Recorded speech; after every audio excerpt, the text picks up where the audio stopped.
সেনাপ্রধান জেনারেল ওয়াকারুজ্জামানের চলতি মাসে জুনের শেষ দিকে চীন সফরের কথা রয়েছে। সে দেশের পিপলস লিবারেশন আর্মি পিএলের আমন্ত্রণেই তার এই আনুষ্ঠানিক সফর করার কথা রয়েছে। কিন্তু সেনাপ্রধান জেনারেল ওয়াকারুজ্জামানের চীন সফরের আগেই আমাদের বহুল বিতর্কিত জাতীয় নিরাপত্তা উপদেষ্টা ডক্টর খলিলুর রহমান তার সফরটি নিশ্চিত করতে চান।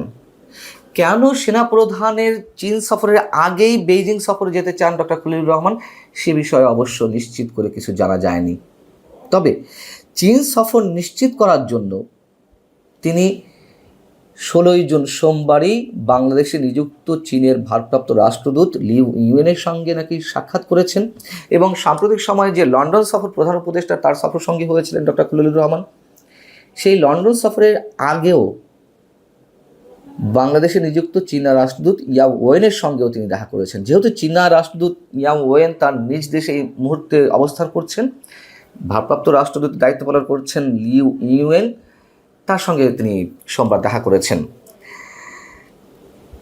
সেনাপ্রধানের সফরের আগে ডক্টর খলিলুর রহমান কেন চীনে যেতে চান সেই বিষয়ে নিশ্চিত না হওয়া গেলেও মোটামুটি তিনি চীনে কেন যেতে চান সে সম্পর্কে দুটি ধারণা পাওয়া গেছে। একটি হচ্ছে মিয়ানমারের রাখাইনের উদ্দেশ্যে বাংলাদেশের মধ্য দিয়ে যে কথিত করিডোর দেওয়ার কথাবার্তা চলছে, গুঞ্জন রয়েছে, আলোচনা রয়েছে, সেই বিষয়ে চীনের মানসিকতা কি এটি তিনি বোঝার চেষ্টা করতে যেতে যাচ্ছেন। যেহেতু রাখাইনে চীনের ব্যাপক মোটা অঙ্কের বিনিয়োগ রয়েছে, মোটা অঙ্কের অর্থের বিনিয়োগ রয়েছে, একই সঙ্গে রাশিয়া রয়েছে, ভারতের রয়েছে, তো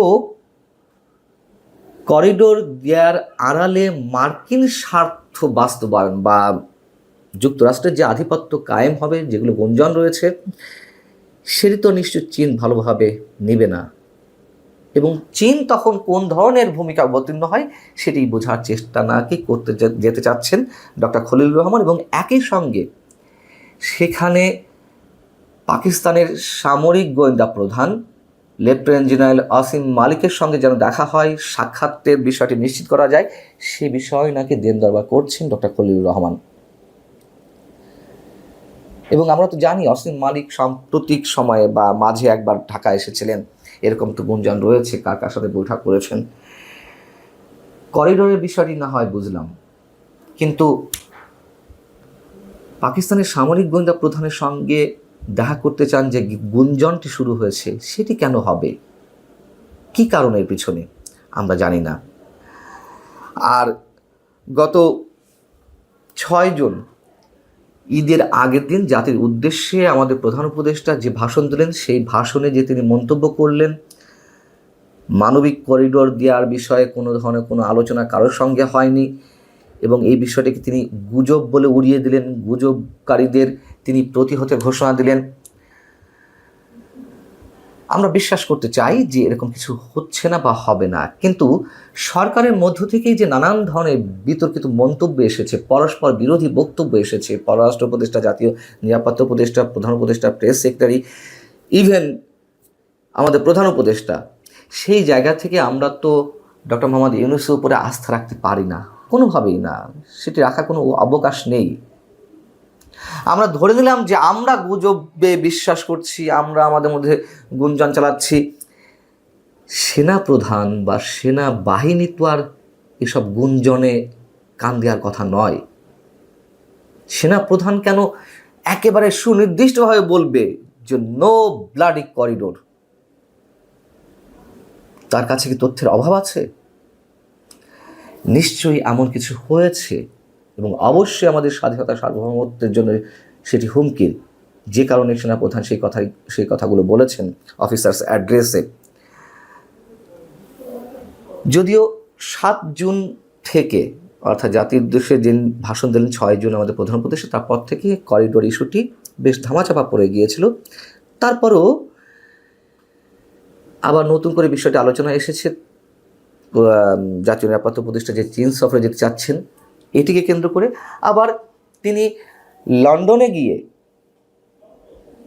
তারেক রহমানকে তিনি রিসিভ করলেন। যে বৈঠক হলো ডক্টর মোহাম্মদ ইউনূস এবং তারেক রহমানের মধ্যে, তার পরবর্তী যে সংবাদ সম্মেলন সেখানে তিনি সরকারের প্রতিনিধিত্ব করলেন, সেটি নিয়েও তো তুমুল বিতর্কের সৃষ্টি হলো এবং করিডোর বিষয়টি আবার ফিরে এলো আলোচনায়। তার কারণ এই করিডোর ইস্যুকে কেন্দ্র করে বিএনপি এর বিরোধিতা করেছিল এবং ডক্টর খলিলুর রহমান যে নিজে এখানে মুখ্য ভূমিকা পালন করছেন তার পদত্যাগ দাবি করেছিলেন।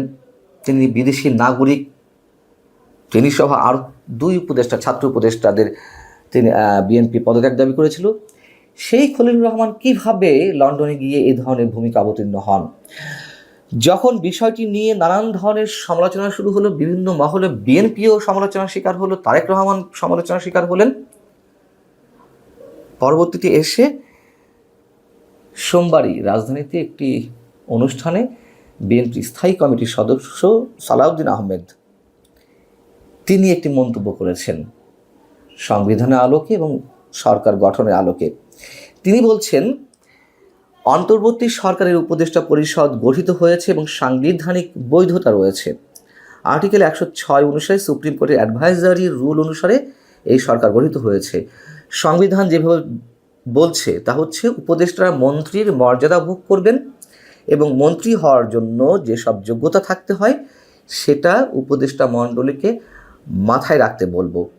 সেখানে কিন্তু বিদেশি নাগরিকত্বের বিষয়টি অনুমোদন করেনি এবং আরও অনেক বিষয় আছে, এটি তারা মনে করে দিয়েছে বিএনপি নেতারা।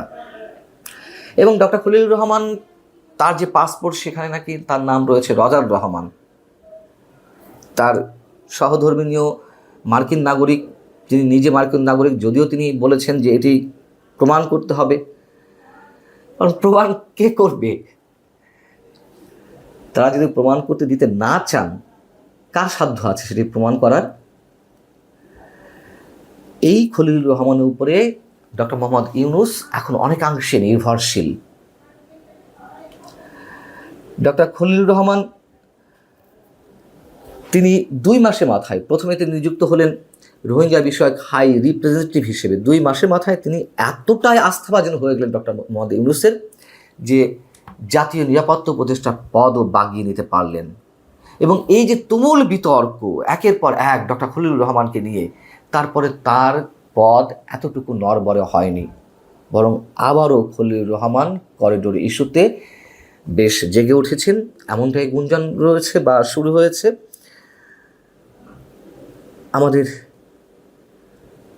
যা কিছু আমরা দেখছি আমাদের চোখ দিয়ে, নিশ্চয়ই তার বাইরে অনেক কিছু ঘটছে। এই যে বলছিলাম যে বিশ্বাসহীনতার জায়গা থেকে, আস্থাহীনতার জায়গা থেকে, সরকারের উপর, প্রধান উপদেষ্টার উপর থেকে, এবং এইগুলো কিছু যে ঘটছে তা মোটামুটি নিশ্চিত করে বলা যায়।